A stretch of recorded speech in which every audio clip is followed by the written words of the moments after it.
Welcome to Trending in Education, the Convertible Learning Edition. I'm joined today by a team that came together in some of the more difficult times of recent years in the height of the pandemic to come up with some concepts and some approaches that can allow you to be more flexible in how we design our learning products and also how learners can engage with them. I'm happy to report that one of these folks has been on the show many times. The other two, it's their first engagement, but hopefully, as demonstrated by Steve's experience, it can be habit forming. I'm going to begin by welcoming Steve back to the show. I believe this is your fourth appearance, Steve. Yep. Dr. Steve Joordens out of the University of Toronto. Welcome back to Trending in Education.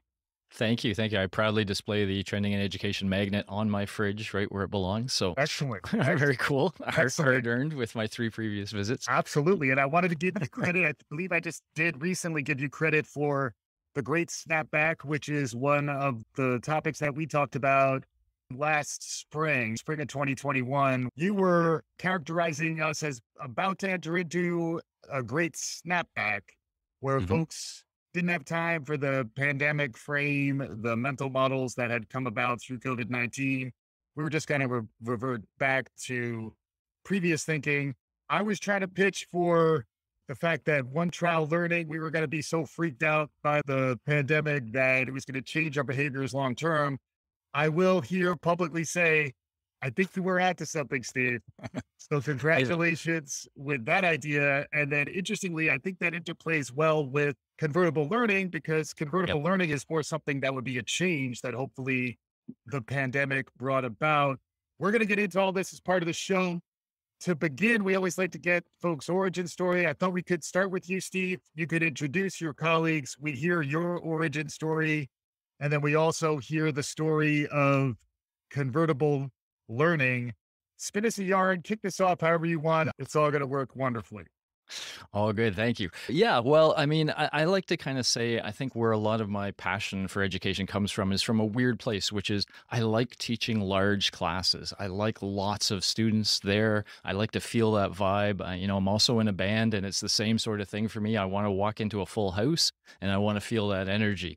But often when you teach large classes, the story you hear, especially in the media and such, is that large classes provide degraded learning experiences, shallow learning, just memorization. And I think my challenge has always been, no, that doesn't need to be the case. If you think things through carefully, and especially if you harness technology, because that is a critical part of our education now, maybe we can do better. So I've always been driven to try to understand how we can take powerful learning experiences and use them at scale. And so I've also been involved in things like teaching MOOCs because that's the same sort of concept. Massive open online course. Yes. And so I've got a few on something called Coursera.org. And the idea there is that people give courses for free so that people all around the world can take these courses, whether they have the finances or not, whether they're geographically close or not. It makes these courses available to everybody. So I've always loved that concept. One of your courses was really popular around anxiety and dealing with anxiety around the pandemic. We'll include some links to Steve's courses and Steve's information as part of the show notes. But the other thing that happened was the pandemic forced you as a course designer, as someone who loves teaching big courses, to suddenly have to rethink the context in which people were learning. You're already on Coursera, so you're already playing with your head up around the promise of online learning. Can you help us tell the story and how the three of you got together on this project? Yeah. And so, I mean, we were already casually acquainted at some level. I'm not even absolutely sure of the whole connection story. I think maybe both of these individuals took a course from me online. I'm not sure, but I know I got connected with Irameet long ago. I'm not sure how long ago, 5 or 6 years ago, when we started communicating online, and she was coming to Canada looking for some opportunities, and she was clearly very bright and clearly very passionate about education. So she's been working as a postdoc in my lab for a while. But she has a very global view on education and a very, I'm going to let them talk a little bit more about their own stories. Yeah. But she's just been a pleasure to work with. And Atef, I think Atef was in one of my courses. I'm not sure, but somehow we got connected on LinkedIn and talking. And he's very passionate about educational technology. He's an expert on educational technology, teaches it in Jordan, and he became interested in the technology we create. And so we started playing with that together, talking about research. And it was really in that context with the three of us that when the pandemic hit and we saw how educational institutions were sort of scrambling, and largely Atef is the first author on this paper because he was telling us about how different geographic locations were handling the situation better or worse. And as we all started talking about that, we started thinking, how should the education system be configured to do two things? One, to optimize everything we currently know about educating well, but two, to be flexible enough so that when, dare I say these words out loud, the next pandemic hits, or whatever it is that hits that will disrupt us totally, that we can be ready to pivot in a relatively seamless way and kind of take the hit and keep the education going, rather than what we saw happen, with so many children now where they were really put back. Yeah. So, I think with that as context, maybe we should have Irameet and Atef give a little bit more details on their background to round out the story. Absolutely. Let's bring the other folks in. Dr. Irameet Kaur is a postdoctoral student at the University of Toronto, as Steve was mentioning. Welcome to the show, Irameet. Can you catch us up quickly on how you got to this point in your career and your connection to convertible learning? Yes, thank you so much, Michael. So back there in India, that's where I come from. I was already working on technology-enabled tools for learning. So that was my primary area of research. And when I came across the work of Professor Joordens, I approached him. I wanted to work in that area, and he was kind enough to give me an opportunity to do some research work with him. So that's how the journey started. And when we entered the pandemic times, me being a teacher myself, I realized that even I had to work very hard to learn those skills, to teach online, to learn those technological aspects and everything. So it has become even more important to upskill yourself, learn new skills, not only for the teachers, but for the students as well. And for doing that, moving seamlessly towards an online platform was something that, made us all think, what can we do? How can we incorporate this flexibility in our system so that tomorrow, if anything like that occurs or happens, how will we really adjust to it? Yeah, makes sense. And that brings us to Dr. Atef Abuhmaid, who is the lead author on this article, which is talking about convertible learning systems. Love to hear your story, Atef, and then we can get into more of the substance of the conversation. And to Steve and Irameet's point, whether it's a pandemic or a natural disaster or other conflicts that are emerging around the world, we all need to be more flexible. I've talked a lot about VUCA mindsets. It's a very disruptive time that we're living in, and the design of our learning products need to be reflective of that. Can you tell us a little bit about who you are, how you got to this point in your career, and then we can dive into convertible learning? Yes, thanks, Mike. I'm very glad to be with you today. I worked with Steve a little while ago. I was searching for new tools. I always searching for new tools. My specialization in education and technology. So this is my playground. I always look for new ways and new tools and new services that we can use to deliver new or better ways of learning and teaching. So peerScholar was the connection between me and Steve. Proudly, I was the first in the Arabic world to try this new tool. So I approached Steve so I can try this with my students. Right. I'm associate prof in education and technology at the Hashemite University in Jordan. Every semester, I try to find new ways of learning and teaching. Yeah, just to jump in real quick, peerScholar, our listeners can't see that Steve is in fact wearing a peerScholar t-shirt as we speak. Another hat that you wear, Steve, is on the educational technology front. There is software that you developed, which is peer-to-peer. Can you just give us a quick note on what peerScholar is, and then we can pick up with Atef's story? Sure. Yeah. I mean, I think an important distinction that we're going to talk about as we talk about the convertible learning system is sort of two things we do as instructors. One is we obviously try to transmit concepts, information to students, and that's the traditional thing we've done very well, I think. But more and more we realize in the modern world, we also have to get much more formal and structured about teaching skills like critical thought, creative thought, communication, collaboration. These are the skills we need in this highly dynamic world. These are the skills our students need. So peerScholar was really created as an educational tech tool that harnesses peer assessment and formative learning to create an environment where students are really exercising these skills in the optimal way. And so that's sort of where it sits. And yeah, it will form part of our story along with other skill building sort of notions. Yeah. And it's nice seeing that, just to your previous point about scale, it scales, but it's still about real-time human connection and feedback. So it is a way in which I think reframing the conversation, in some ways it reminds me a little more of some of the decentralization themes that we're hearing about through Web3 and Yep. the blockchain and all that. It is more bottom up, peer to peer, which is interesting architecturally. We'll get back into some of that stuff a little bit later on, but so that's how you connected. You're continually foraging for new and emerging technology solutions. You're based out of Jordan. This is also why this is a really global conversation among the three of you. Steve out of Canada, Irameet originally from India, now based out of Canada with Steve. And then Atef, you're in Jordan representing the Arabic world and representing different geographies. Can you continue to give us a little more context around who you are and how you plugged into this project? Yeah, yes, of course. My specialization in education and technology puts me in this front with my students, my teaching, my students learning, and always trying to find better ways in delivering teaching and try to help my students to learn better. Yeah. I think we have to get this right, to be honest with ourselves, to be honest with our students, to get beyond surface learning. Our students, they don't need anymore, especially in this very competitive world, they don't need a surface learning. They have to be better in their knowledge and the skills. They have, we are obliged to help them to achieve just that.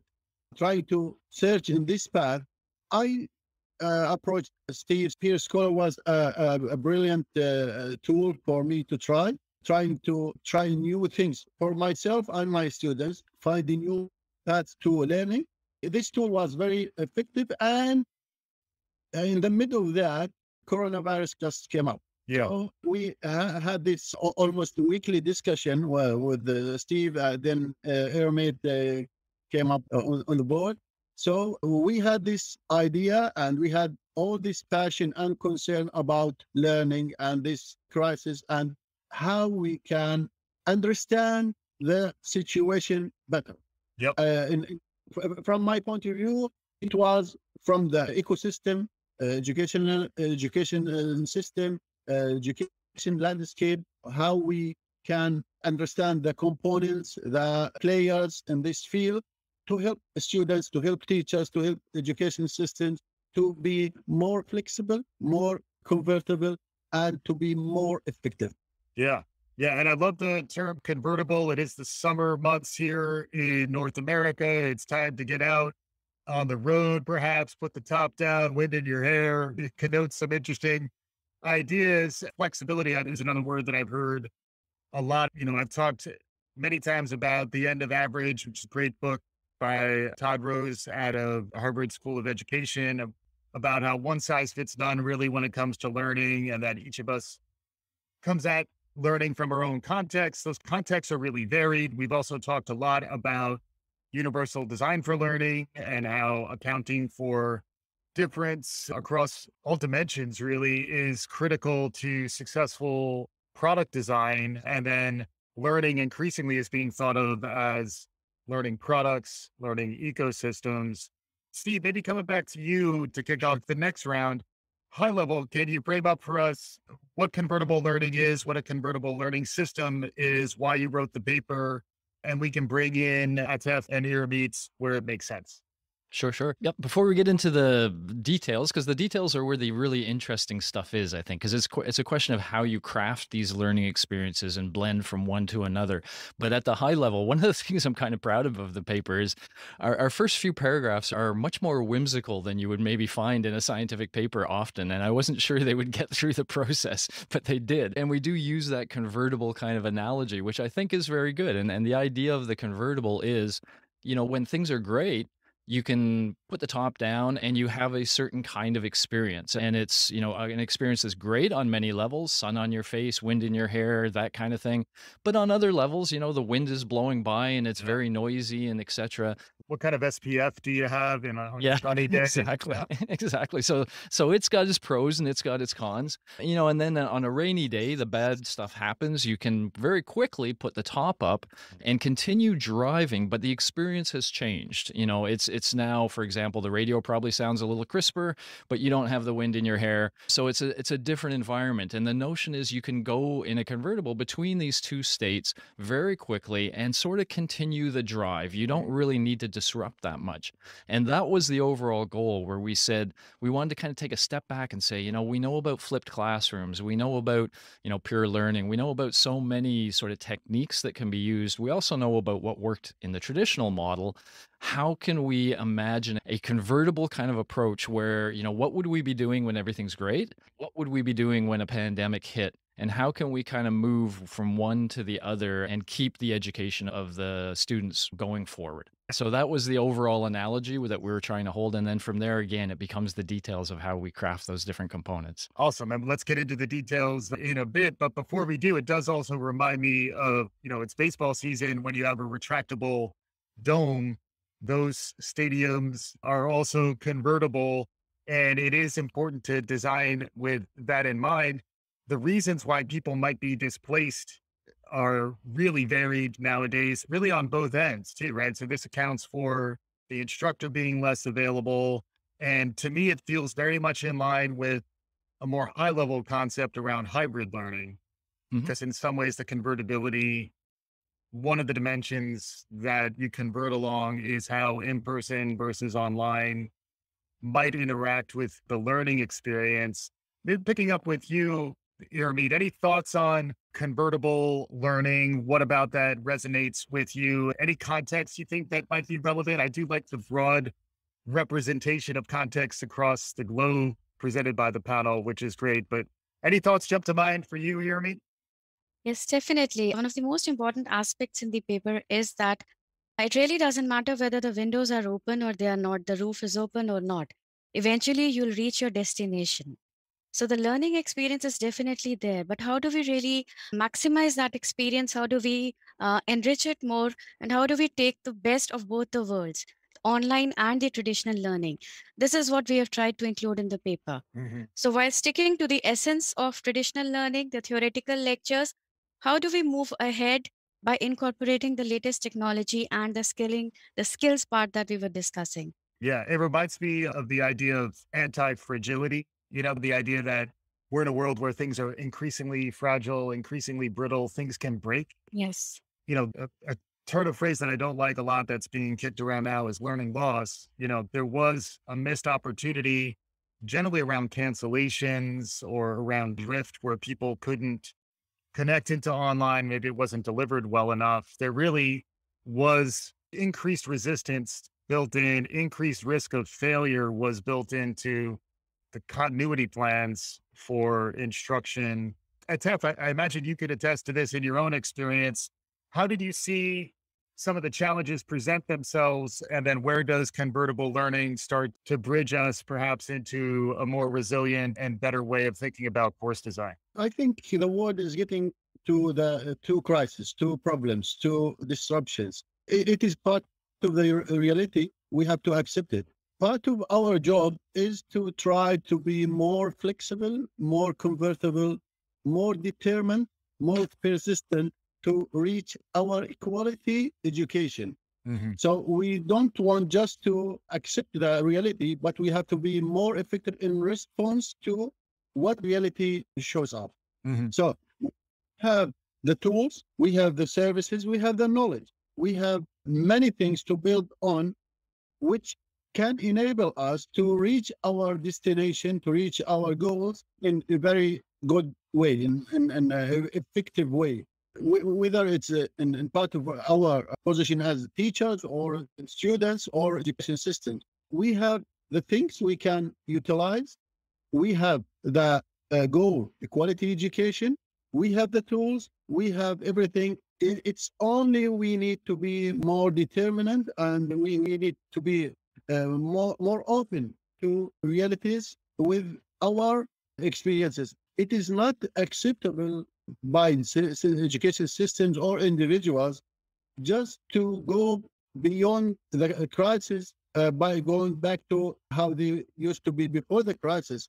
So we have experience. We need to benefit from the experience. So education systems, individuals, teachers, it's not acceptable just to fold our papers and go back to how we used to be before the crisis. It's a new reality, and we need to accept it and build on the experience we have right now. Makes sense. If I may, Michael, the great snapback is something I predicted, and that's sort of what Atef is talking about. It's almost like if we're not careful, or if we're not determined, it would be the better word, we will snap back, and we will go back to doing things the way we used to do. That is human nature. That's why it was such an easy prediction for me. We are creatures of habit, and we've had our habits in certain ways. And so to some extent, what we're trying to sneak in there is say, hey, before we snap back, let's consider if we really want to snap back. Right. And, let's look forward in other directions. It's a hard time to make this argument because we're all exhausted from the pandemic. Right. But I think we've also all experienced the pros and cons of traditional approaches and online approaches. And so it's also, simultaneously the worst and the best time to consider how we can move forward and create something that's a little different. Yeah, and we want to get into some of those specifics. It was funny when Atef was talking, suddenly my imagination of the convertible turned into more of a Humvee that was, regardless of what resistance is put in front of it, it can still put the top down on a sunny day if it can get over some rough terrain and maybe withstand some random fire, because it does feel like that's the world, sadly, that we're all living in to some extent. The concept of VUCA that I touched on, the concept of perpetual disruption, is becoming more prevalent nowadays.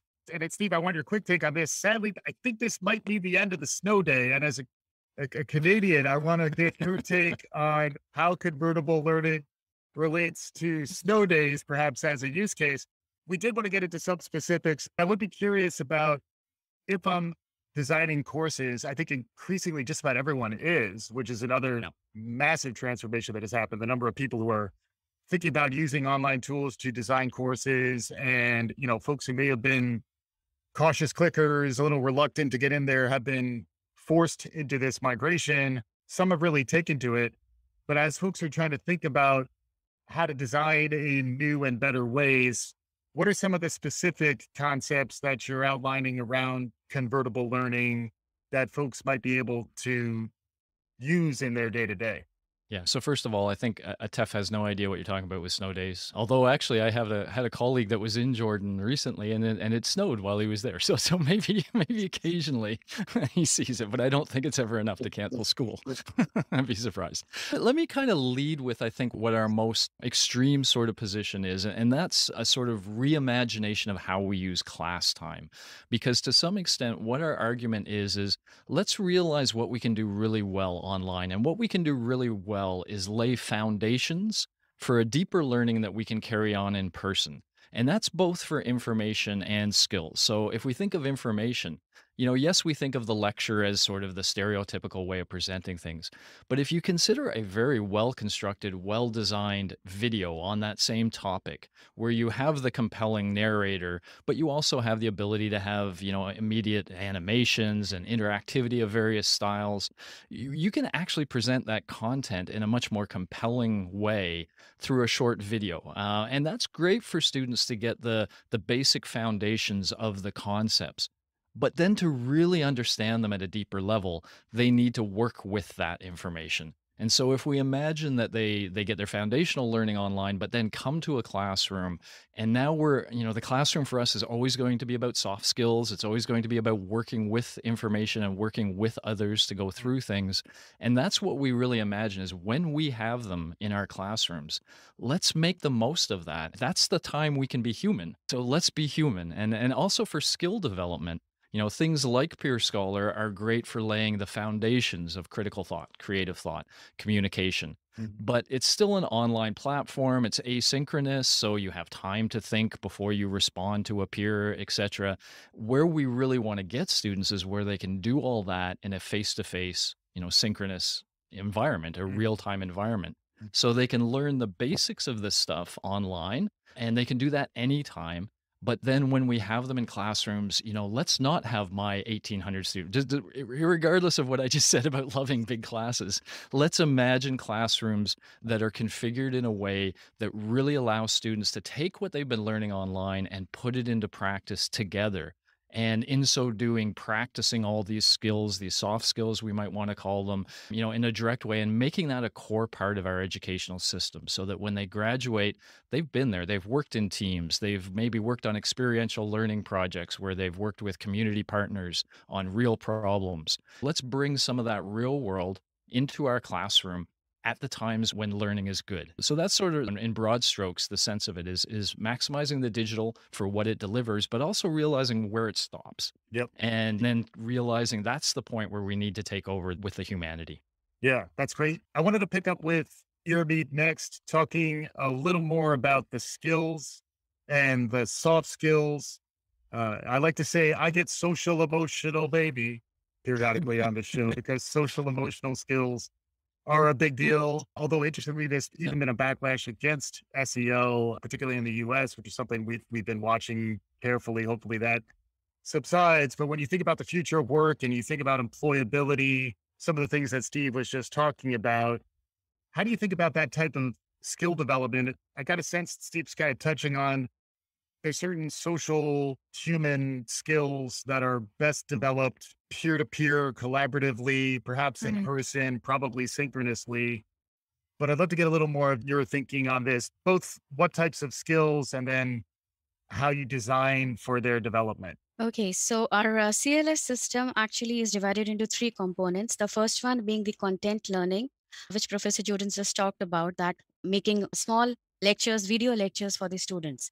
Not the 3-hour one, but very short video lectures so that there's a lot of retention, more retention. So once the students can watch it, maybe asynchronously, before coming to the actual class. So this is an online forum. So once they're familiar with the concepts, the foundations, the time is now to come into the classes and where maybe the teachers can help them to enhance their skills, the soft skills, how they apply those theoretical concepts to a practical world. So something offering them more practical opportunities to practice their knowledge, to practice their skills, maybe even providing them with more work integrated learning opportunities, collaborations, enhancing their social skills by, again, teamwork, lots of activities, lots of discussions, and also by incorporating that human element, which we often find missing in the online world. That is the second component, skill enhancement. That will happen in class. So the third one is the assessments. And as we were discussing about peer assessments, I think that is another level where we can talk about student engagement. So engagement at all the three levels, the content learning, the skill enhancement, and the assessment part. That will take care of the different kind of skills that the student needs to have a more practical insight. Because this is one lesson COVID learning has taught us, that we have to be open to everything. Yeah. And then at depth, there are other skills that the instructors are going to need to bring to bear. One of the things that we've noticed throughout the pandemic is that in many ways, teachers have taken a lot of the brunt of the change and the change management. And that's why having tools like this system that can help get the teachers equipped to design in new ways, but they don't have a lot of time. It's a challenging world as an instructor. You've helped instructors, you've taught as well. What about the skills that are necessary there? And how are folks making that adjustment? How can we help them make the adjustment to some of these new ways of teaching? I think knowing the strengths and the weaknesses of the tools we have, the situations we are living now, it can enable us to deal better with this situation. We have students, we have very competitive world, we have high demands from the market and the work, the careers they will have in the future. We have to move beyond the content, we have to move beyond surface learning. We have to focus on the life skills. We need problem solving, we have critical thinking skills. Part of the strength of this model, we don't miss these fundamentals. We have the core of education systems. As teachers, we have to be deeply concerned with life skills, the soft skills, critical thinking, problem solving. Our students need beyond the content. We have to help students to make sense of the content. The simple part of education is to deliver information, which is not or shouldn't be the focus of our jobs as teachers or lecturers or staff. Helping students to move beyond that and to help them make sense of the knowledge and to apply it and to make connections between this knowledge with their life.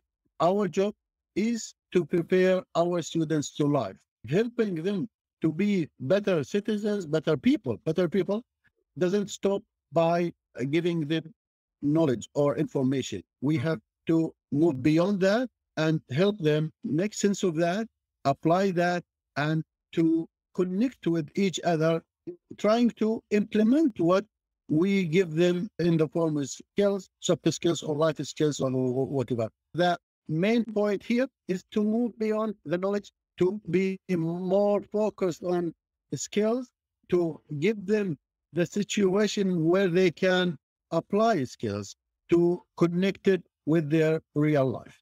Yeah, I love that. I've been thinking more lately about how increasingly it's becoming less about the what and more about the how and the why.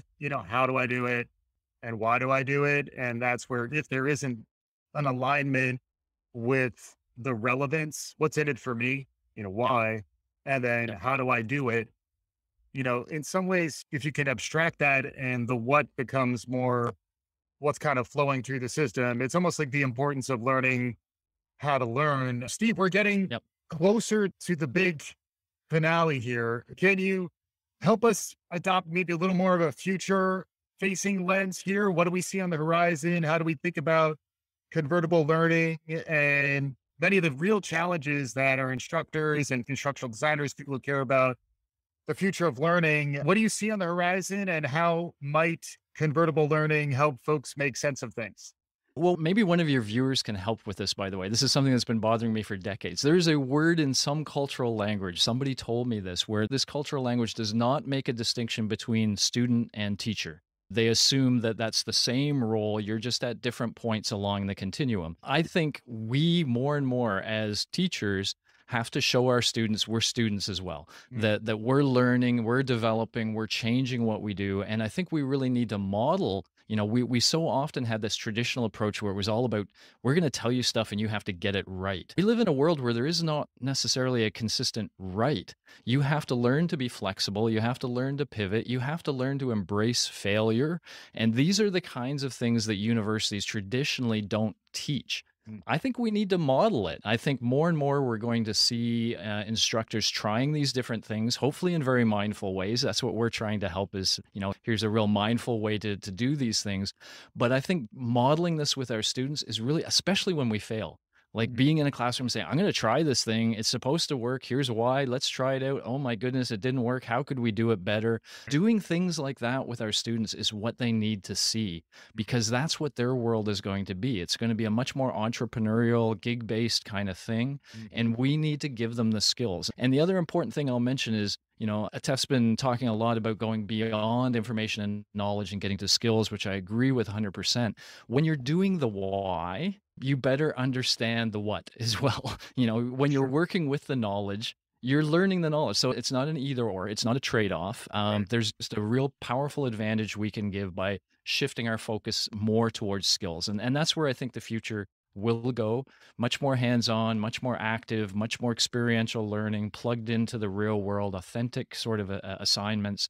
That's what our students need to feel that the education is relevant. And I think as we do that, we'll feel that resonance with them. And yeah, that's where I imagine us going, is a much more authentic form of education for our students.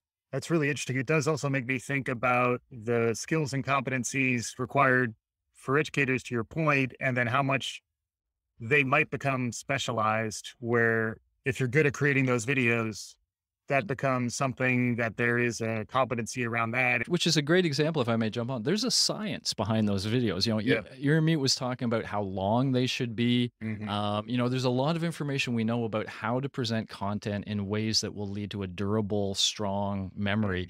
Most instructors, most lecturers don't know that science. They're doing what they do just by tradition, what they've seen. It's probably more good than bad. You know, I'm not suggesting it's bad, but I am suggesting we can use the knowledge we have and really harness the research on education. And I think it's time for us to do that for our students, to really up our game and say, we're going to present this in the way that's going to give you guys the greatest success when you leave. The example I keep coming back to is Duolingo, and how language learning has just in many ways moved massively in that direction, almost like without us really noticing. And what else in terms of the what's that we might need to learn could be offloaded to that type of sticky, easy experience, micro learning, to your point, Irameet. It's really interesting to start contemplating this stuff. And what's exciting about what you're talking about here is that there is a community of practice out there who are building courses every day. Some of them are well versed in some of these things, some of them aren't. So I think even just building a community of practice, a community of interest who's talking more about new ways in which courses can and should be designed, it is really exciting. We're at the point of concluding thoughts. If you could begin to collect them and ideally share them back with us, that would be awesome. Okay, so I can jump in. When we're designing a system which is focusing on skills, we are actually enhancing the creative skills, the critical thinking skills, the problem solving skills, empathy factor. We are enhancing all that for the students. And these are the skills, these are the traits that are required for a future entrepreneur, or even an employee of, or even an employer of tomorrow. So that is where the employability skills and factors are coming in. So that is what we are trying to do, to enhance these skills. Yeah. And our listeners hopefully are thinking about that in their own context, both as designers, but then also as learners themselves. The idea that we're going to have to continue to be upskilling and learning new things really throughout our lives, which is another angle. You all have been focused primarily on higher ed, but if you think about these concepts, they really are applicable across early childhood development, right through K-12, and then perhaps most importantly, lifelong learning. We don't stop learning once we get our diploma. In many ways, you're talking about building some connectivity between what you learn, perhaps in formal higher ed, and then how you might be able to then demonstrate, signal that you have these skills, and then be able to apply them in your professional life. Atef, closing thoughts? Yeah, I think in the face of this dilemma or crisis, we have to more focused on our role in life, our role as educators, how to understand the tools available to us. Adopting new ways and new tools can enable us to become more effective in what we do every day as educators, as students. Understanding that can be a very good way to deal with this crisis, to deal with disruptions. It's very important being more flexible, more convertible. It's not the car, it's our thoughts, our thinking, our way of life to be more convertible, to adapt very quickly, very seamlessly, as we said in the paper, to what happens beyond what we control. Yeah, perfect. And it reminds me, Steve, I grew up on Mr. Rogers' neighborhood. He would always talk about in the event of a crisis, look for the helpers. The helpers in many ways were the teachers. It's easy to lose sight of the fact that a lot of folks, despite all the challenges, a lot of folks really develop new skills. A lot of tools like peerScholar have been getting more widely adopted. I think some light bulbs are coming on. Folks have been forced to come to reckon with some ideas that maybe we didn't have to prior to the pandemic. You have some closing thoughts for us as we wrap up here? Yeah, and I want to introduce one new thought. We are seeing a lot of people, and ourselves including and leading the charge, really saying, hey, let's get serious about skills. If institutions are going to get serious about skills, and I agree with you, Michael, it's got to start young. Imagine we started training our basketball players how to play basketball when they were 18. How good would our basketball players be if that's when we started? But we don't. We start at 8, 9 years old. And then by 19, they're full. That's when we should be teaching critical thought, creative thought, communication skills. So the important point I want to add, though, is for institutions to really take this seriously, we have to be able to measure those skills. And we now have ways of doing that as well. If we can measure the skills, then we can credential them. That's what institutions do. We can recognize, people who have it. So right now, we're largely recognizing memorization, the ability to get that content. And so I do think, there's the carrot and the stick. There's those of us out there saying, come on, let's do the skills. They're really important for student success. But I think that critical point will be measuring them and being able to reflect them on co-curricular records or transcripts, and allowing a student to approach a potential employer and say, you know what, my overall memory ability is not all that good, but I'm a great creative thinker and I'm a great presenter, and you're an ad agency. Aren't these the things that you value? Because that's what I bring to you. And so students can represent themselves and their skill sets and find good fits and find success. So that's my sort of dream, but it takes, step by step. And we're trying to push towards that a little bit with this paper. And I think I'm very proud of the paper. I think it's a really interesting example of how things people have heard about from the educational space can be put together in a meaningful whole. And that was really our goal, not new stuff per se, but just how can we knit all of this together in a way that allows us to enhance flexibility and quality at the same time. Yeah, it's a great read, even for a layperson like myself, and for folks who are more hands-on within formal academia. There's a lot of real tangible stuff to work on. And it is also a tool, I think, to connect into that community of practice that I was talking about. Practice. You talked to me about practice. That's an Allen Iverson joke for those of you who are listening. Thanks, everyone, for joining Steve, Atef, and Irameet. Wonderful conversation, Convertible Learning. If folks are curious about it, we'll include links to it on the show page. Thanks to each of you for joining us on today's show. Thanks, Mike. Thank you. Thank you. Awesome. And with that, we'll wrap this show up. If you liked what you're hearing, please subscribe, tell your friends, do all the good things. We'll be back again soon. This is Trending in Education.